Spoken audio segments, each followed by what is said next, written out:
Tiga. Halo guys, balik lagi di Obsesi obrolan seputar Megawati. Nah, di sini kita akan membahas soal Presiden Republik kelima Indonesia, yaitu Ibu Megawati Soekarno Putri. Nah, pertama-tama gua akan memperkenalkan diri gua, yaitu nama gua Javana, gue Resta, Nama gue Meliana, gue Naswa, gue Estri. Nah, apa sih yang bakal kita bahas di obrolan seputar Megawati ini? Yang pertama-tama yang akan kita bahas yaitu masa pemerintahan Ibu Megawati Soekarno Putri itu keadaannya seperti apa? Oke, bisa gue mau nanya dulu gimana masa pemerintahan Ibu Megawati?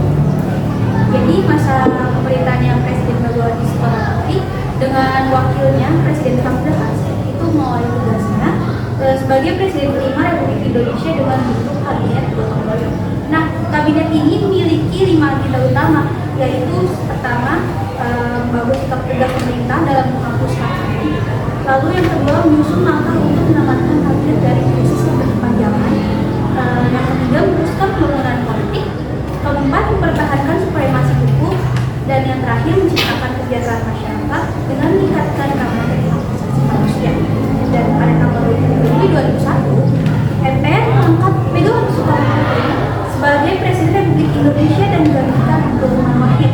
Nah, pengangkatan didasarkan pada TAP MPR nomor 3 tahun 2001 dengan masa jabatan terhitung dari hari di mana Presiden sampai tahun 2004. Sementara itu yang terpilih sebagai wakil presiden adalah Hamzah. Presiden Megawati mengumumkan kabinetnya pada tanggal 9 Agustus 2001 yang diberi nama Kabinet Gotong Royong. Nah, itu masa pemerintahan Ibu Mega Soekarno Putri itu kabinetnya bernama gotong royong ya teman-teman. Nah, jadi fun fact juga, Ibu Megawati ini adalah Presiden Republik Indonesia wanita pertama di Indonesia. Jadi kita tepuk tangan dulu buat Ibu Megawati Soekarno Putri. Nah, selanjutnya gua akan menanyakan desentralisasi politik dan keuangan itu kepada Meliana. Oke. Ya. A few moments later. Oke, selanjutnya gue bakalan membahas desentralisasi politik dan keuangan. Nah, gue bakalan nanya ke Naswa nih, kira-kira gimana Naswa? Jadi menurut desentralisasi politik dan keuangan, Megawati berusaha melanjutkan kebijakan otonomi daerah dengan mengeluarkan undang-undang yang mendukungnya. Jadi sistem pemilihan langsung di tingkat daerah diharapkan memberikan kesepakatan lebih besar bagi masyarakat setempat untuk berpartisipasi nih dalam pembangunan wilayah mereka. Sejalan dengan rencana pelaksanaan otonomi daerah, pemerintah secara aktif mengeluarkan beberapa undang-undang yang mendukung pelaksanaan otonomi daerah, sekaligus memberikan pedoman dalam penelitian, pengembangan, perencanaan, dan pengawasan saat undang-undang tersebut diberlakukan. Jadi terkait dengan itu, pemerintah mengeluarkan Undang-Undang Nomor 12 Tahun 2003 mengenai pemilihan anggota DPR, DPRD, dan DPD. Untuk melengkapi berbagai perangkat hukum mengenai otonomi daerah, pemerintahan Presiden Megawati di tahun terakhirnya masa pemerintahan mengeluarkan Undang-Undang Nomor 32 Tahun 2004 mengenai pemerintahan daerah yang memuat kebijakan desentralisasi dan otonomi daerah, konsep ekonomi, dan asas-asas penyelenggaraan pemerintah.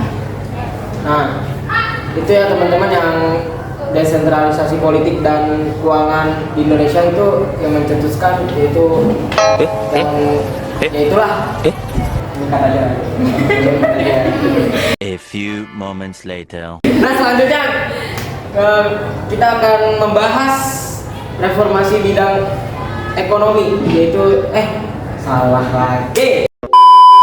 Oke, selanjutnya kita akan membahas yang bidang selanjutnya ya. Kita akan membahas reformasi bidang hukum dan pemerintahan di zaman Ibu Megawati Soekarno Putri itu seperti apa. Nah, gue bakalan nanya nih ke Meliana. Oke, untuk masa pemerintahan pada masa Ibu Megawati Soekarno Putri ini, menurut gue itu pada saat itu masih kurang ya, karena masa pemerintahannya itu sistem hukumnya juga masih belum kuat, masih banyak pejabat seperti petugas dan juga hakim yang korupsi, kemudian sulit menemukan pejabat yang jujur. Nah, untuk itu Ibu Megawati ini berusaha untuk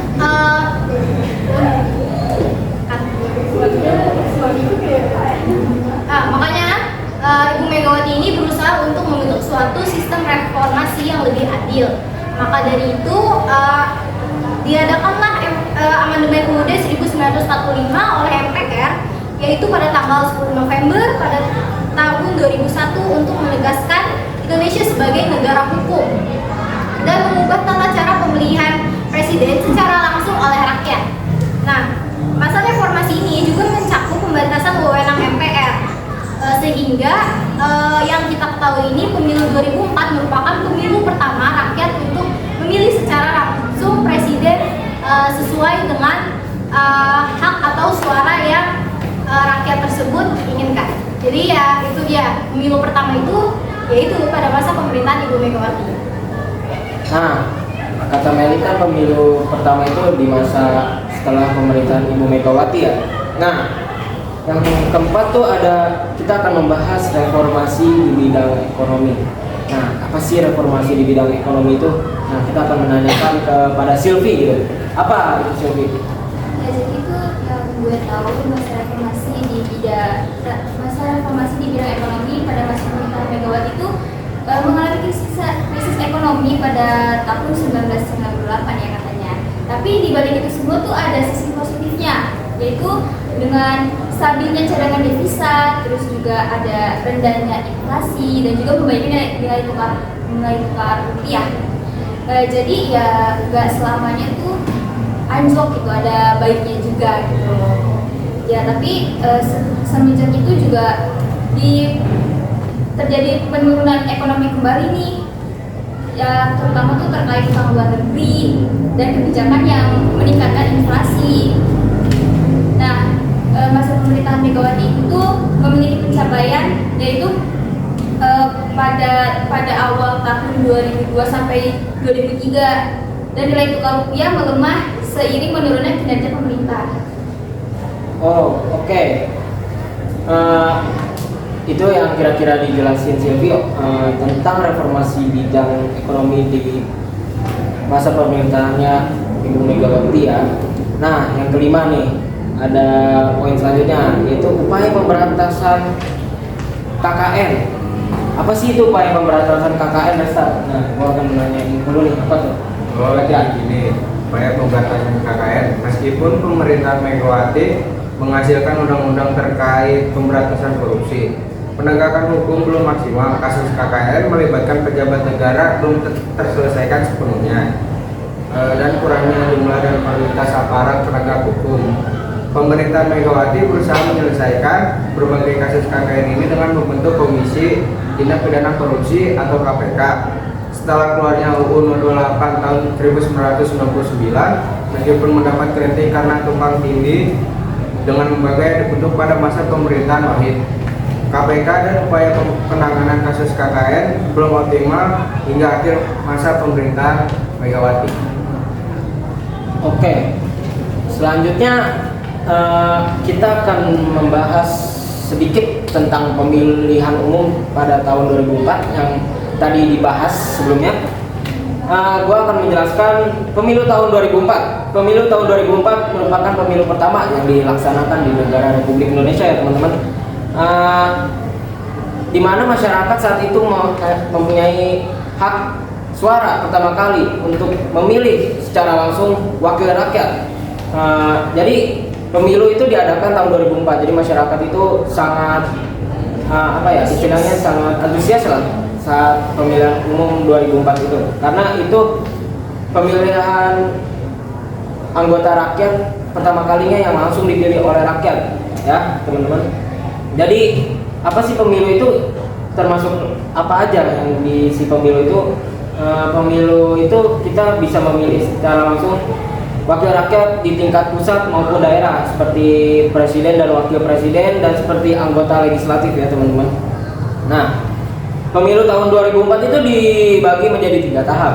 Nah, tahap pertama itu ada pemilu legislatif, yang pemilu itu untuk memilih partai-partai politik seperti partai PDIP, partai Demokrat, dan lain-lain. Nah, itu yang akan dicalonkan untuk menjadi DPR, DPRD, dan DPD daerah ya teman-teman. Tahap pertama ini untuk persyaratan pemilu dilaksanakan pada tanggal 5 April tahun 2004. Nah, setelah tahap pertama ada tahap kedua, pemilihan umum presiden dan pemilihan umum presiden dan wakil presiden di putaran pertama ya.